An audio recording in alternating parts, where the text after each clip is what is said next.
तो hello guys, welcome back to the channel again. कैसे हो यार आप सब। तो इस वीडियो में हम बात करने वाले हैं UFC 282 का जो मेन इवेंट कंप्लीट हुआ या कि जो कंप्लीट नहीं हुआ या जो ड्रॉ हो गया, उसके बारे में हम बात करेंगे इस वीडियो में। तो यार UFC का जो लाइट हैवी वेट डिवीजन है उसमें अभी कुछ भी हो रहा है। लिटरली हम कुछ प्रेडिक्ट नहीं कर सकते कि इस मोमेंट पे क्या होगा या इस फाइट का रिजल्ट क्या होगा।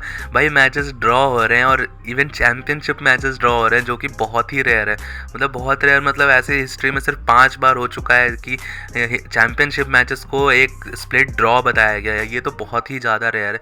तो इसी के बारे में हम आज इस वीडियो में थोड़ा और एनालिसिस करेंगे कि क्या ये सच में ड्रॉ था, क्या यान ने जीता या क्या एंकलाएव ने ये मैच जीता। तो पहले बात करेंगे डिसीजन के ऊपर। तो बेसिकली हुआ ये कि फर्स्ट रेफरी जो था उसने एंकलाएव को दिया, सेकेंड रेफरी जो था उसने यान ब्लाहोविच को दिया, और जो थर्ड रेफरी था उसके हिसाब से ये टैक्टिकल ड्रॉ था। मतलब 48-48 दोनों ने स्कोर करा था। और हर राउंड जो होता है वो 10 पॉइंट्स का होता है, और हर फाइटर को अगर वो अच्छा फाइट करता है, जो फाइटर अच्छा फाइट करता है उसको 10 मिलता है, और जो फाइटर खराब फाइट करता है उसे 9 मिलता है। अगर उस खराब फाइट करने वाले ने और बहुत ही गंदा परफॉर्म करा तो उसको 8 भी मिल सकता है।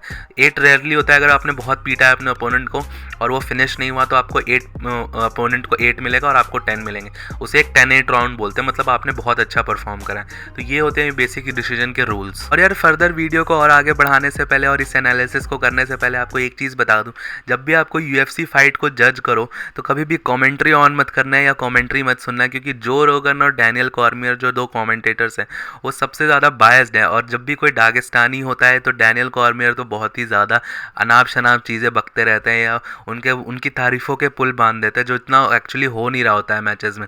जो भी डैनियल कॉर्मियर और जो रोगन को one of the most biased commentators में से बोला जाता है, क्योंकि वो ऑब्वियसली फाइट्स को देख रहे हैं, वो जज नहीं करते, वो अपने हिसाब से बताते रहते हैं या उनको बस कमेंट्री करने का काम है।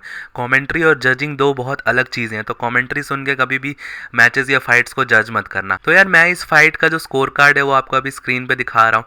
तो आप जैसा कि देख सकते हो कि यहाँ पे 3 जजेस थे, तीनों ने कैसे कैसे स्कोर करे हैं राउंड वाइज, तीनों ने क्या क्या स्कोर्स दिए हैं। तो माइक बेल ने जो टोटल जो राउंड का स्कोर निकाला वो 48-47 यान की तरफ निकाला, और डेलिक क्लेरी ने निकाला है 46-48, जो कि मतलब एक राउंड 10-8 दिया है उन्होंने, जो कि फिफ्थ वाला राउंड है। मतलब फिफ्थ वाला राउंड ऑब्वियसली 10-8 था, तो इन्होंने डेरेक क्लेरी ने दिया कि 10-8 राउंड मिला है, और ये फाइट इन्होंने मागोमेड एंकलाएव के लिए स्कोर करी।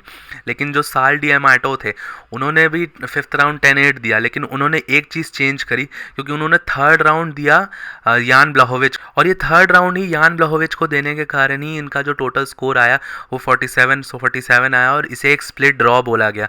क्योंकि ऑब्वियसली आप यहाँ पे देख सकते हो कि एक जज ने बोला कि यान ब्लाहोविच जीते, एक ने बोला मागोमेड एंकलाएव जीते, और दूसरे तीसरे ने ड्रॉ बोल दिया। तो ऑब्वियसली ये एक स्प्लिट ड्रॉ हो। तो यार बहुत सारे लोग बोल रहे थे कि राउंड 1 किसी का भी हो सकता है या राउंड 1 में एंकलाएव जीते होंगे। तो यहाँ पर एक चीज़ क्लियरली देखी जा सकती है कि तीनों जजेस ने राउंड वन में कोई कंट्रोवर्सी नहीं है, तीनों जजेस ने राउंड 1 यान ब्लाहोविच को दिया है।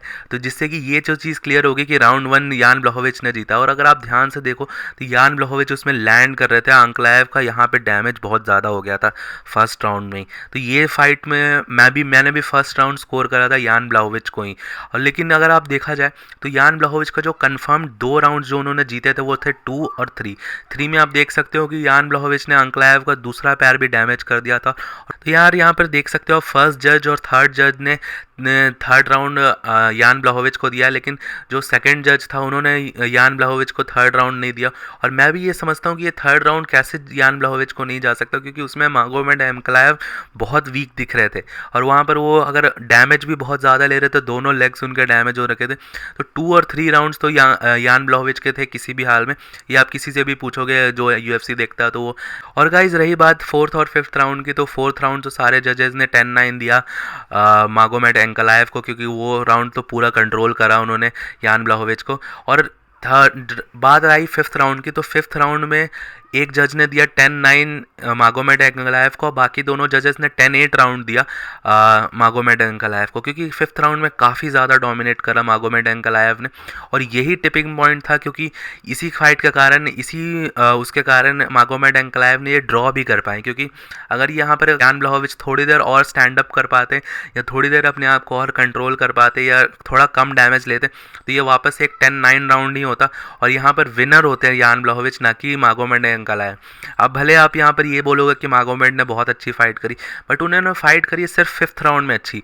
आपको एक राउंड आप अच्छा खेल के बाकी के 4 राउंड्स आप वीक परफॉर्म करके ये नहीं कह सकते कि आप फाइट जीत सकते हो या इसमें कि जजेस की गलती। अगर आप यहाँ पे सही में देखो तो अगर ये ड्रॉ भी है ना, अगर एक तरीके से ये अगर विन की तरफ भी ज़्यादा फेवर करेगा तो ये यान की तरफ ज़्यादा फेवर करेगा, क्योंकि उन्होंने सारे राउंड्स में स्टैटिस्टिकली अच्छा परफॉर्म करा है एज़ कम्पेयर टू मागोमेड। मागोमेड का परफॉर्मेंस था एक राउंड में इतना, दूसरे राउंड में इतना, वापस फिर से इतना, वापस इतना। तो ये नहीं, मागोमेड ने स्टार्टिंग के 3 राउंड बहुत खराब परफॉर्म करा, फिर 4th और 5th राउंड में वो वापस से लेके आया। यान ब्लहोविच का था, उन्होंने फर्स्ट के 3 राउंड्स अच्छा परफॉर्म करा और सेकंड और थर्ड राउंड तो उनका ही था, उन्होंने लेग्स डिस्ट्रॉय कर रखे थे मागोमेड एंकलाएव के, वो चल भी नहीं पा रहे थे उसके बाद ढंग से। तो मुझे नहीं लगता कि ये ड्रॉ एक अच्छा डिसीजन है, लेकिन मुझे नहीं लगता कि ये फाइट किसी भी तरीके से एंकलाएव की तरफ जानी चाहिए थी, जो कि अच्छा हुआ है कि यहाँ पर एक अच्छा डिसीजन दिया गया। लेकिन ये एक टैक्टिकल ड्रॉ है और one of the finest draws मैं कह सकता हूँ, और मेरे हिसाब से तो ये ड्रॉ डिसीजन सही है। और यार जहाँ तक मेरी बात रही तो मेरे हिसाब से ये ड्रॉ डिसीजन आया, ये बहुत सही डिसीजन आया। सिर्फ हम किसी फाइटर की पॉपुलैरिटी और वो जस्ट बिकॉज कि वो दागिस्तान से है और रेसलिंग करता है या खबीब से जोड़ के उसको, या डैनियल कॉर्मियर की बात सुन के हम ये नहीं बोल सकते कि यार हाँ भाई उसने जीत लिया, या आप उसकी परफॉर्मेंस देखो, आप कमेंट्री कभी मत सुनो, क्योंकि कमेंट्री में डैनियल कॉर्मियर बहुत बायस्ड होते हैं। यान ब्लहोविच वहाँ पे शॉट्स लैंड कर रहे हैं लेकिन वो तारीफ करने बैठ रहे हैं एंकलाएव की कि वो ये करते थे, जो फाइट की बातें हैं वो आपको कमेंटेटर्स कभी नहीं बताएंगे। तो आपको अपनी फाइट खुद के हिसाब से देखनी पड़ेगी। इवन मागोमेड को भी ये रियलाइज़ होगा जब वो फाइट को रिवॉच करेंगे कि उन्होंने ये अच्छा परफॉर्म नहीं करा। लोग उनसे एक्सपेक्ट कर रहे थे कि वो 5 राउंड्स तक डोमिनेट करेंगे यान ब्लहोविच को, और यान ने एक अच्छी स्ट्रैटेजी के साथ आए थे और ज़्यादा डैमेज भी अगर आप देखो तो यहाँ पर भले लास्ट राउंड में यान को भी डैमेज मिला, बट पूरे फाइट में 3.5 राउंड तक तो मागोमेड को काफ़ी ज़्यादा डैमेज कर दिया था यान ब्लहोविच ने। अगर आप देखोगे मागोमेड के दोनों लेग्स और फेस दोनों ब्रूज्ड अप हो रखे थे, तो ऑब्वियसली डैमेज ज़्यादा काउंट करता है कंट्रोल टाइम से। 4th राउंड में उन्होंने कंट्रोल तो करा यान को, बट कोई डैमेज नहीं दिया, डैमेज सिर्फ 5th राउंड में आया। तो ये सारे फैक्टर्स प्लेन किए और इसके कारण ये मेजॉरिटी मतलब एक स्प्लिट ड्रॉ हुआ। और अगर ये ड्रॉ में भी मेरे हिसाब से मानो तो ये यान ब्लहोविच की तरफ ज़्यादा शिफ्टेड है विन की तरफ से। तो यही सारी चीज़ें देखने वाली। आपका इस फाइट के बारे में क्या ओपिनियन है आप मुझे नीचे कमेंट्स में बताना, और ऐसे ही एमएमए की एनालिसिस वीडियोस के लिए मुझे फॉलो कर सकते हो और इस चैनल को सब्सक्राइब कर देना, लाइक कर देना और अपने कमेंट्स करो यार नीचे, मज़ा आता है मुझे कमेंट्स पढ़ने में। टिल देन मिलता हूँ आपको नेक्स्ट वीडियो में, बाय बाय।